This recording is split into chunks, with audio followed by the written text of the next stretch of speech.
Alright guys, how are we doing? My name's Palmer and I'm here to cook you something good.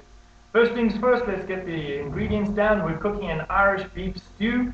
It's going to be containing a bit of dark beer and some red wine to loosen up the meat a little bit and loosen up a few other things.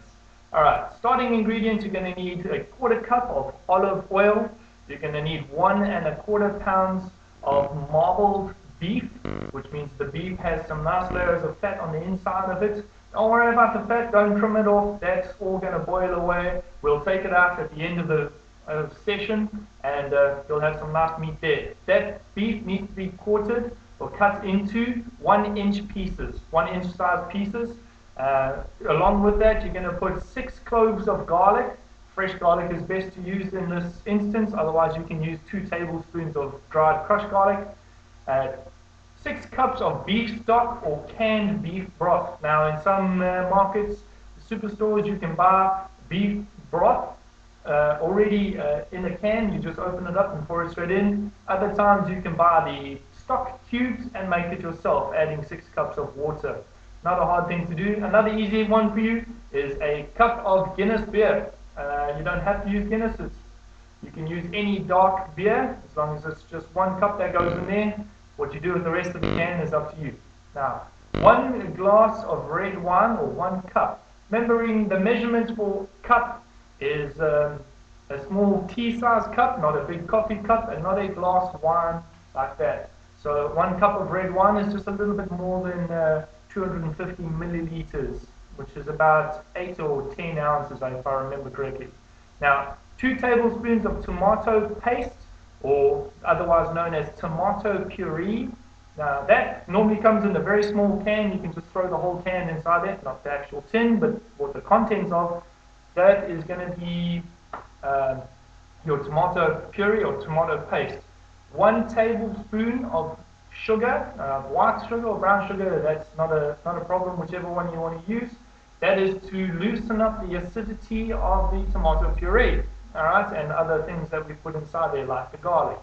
So the salt, the sugar is going to go in there. You want to use 1 tablespoon of dried thyme. That is available in any grocery store. You can get off the shelves. It's not very expensive. Tablespoon of Worcestershire sauce. Now, those of you that aren't living in the UK, you can get Worcestershire sauce pretty much in most stores. You just have to look for it. You don't have to have it as an ingredient. It's not essential, but it's better to use. 2 bay leaves. Fresh bay leaves are better if you can get them, but very difficult to get a hold of. I'm in Europe at the moment, so it's difficult for me. I managed to find some dried bay leaves. That's what I'll be using. 2 tablespoons or a 1/4 stick of margarine, butter. Now the butter that we're going to use doesn't have to be unsalted or anything. It can just be normal butter.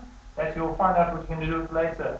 3 pounds of potatoes, peeled, cut into 1/2-inch pieces. It's about 7 cups worth. 3 pounds of potatoes in 1/2 inches. Now, the cubes of beef are going to be 1 cube, because when you cook the beef is going to boil down, and it's going to become about a 1/2 inch cube. So, cook your potatoes, because they don't change sizes, we cook them. The potatoes need to be 1/2 cubed already so that our meat and potatoes are the same size.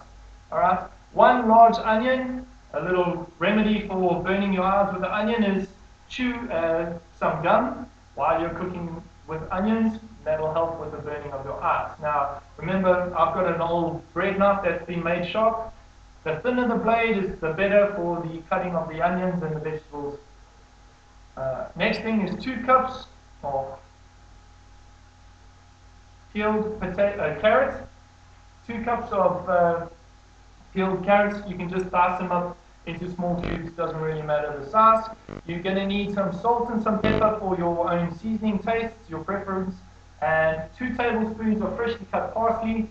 Now that's fresh parsley, you slice it up, sprinkled over the top.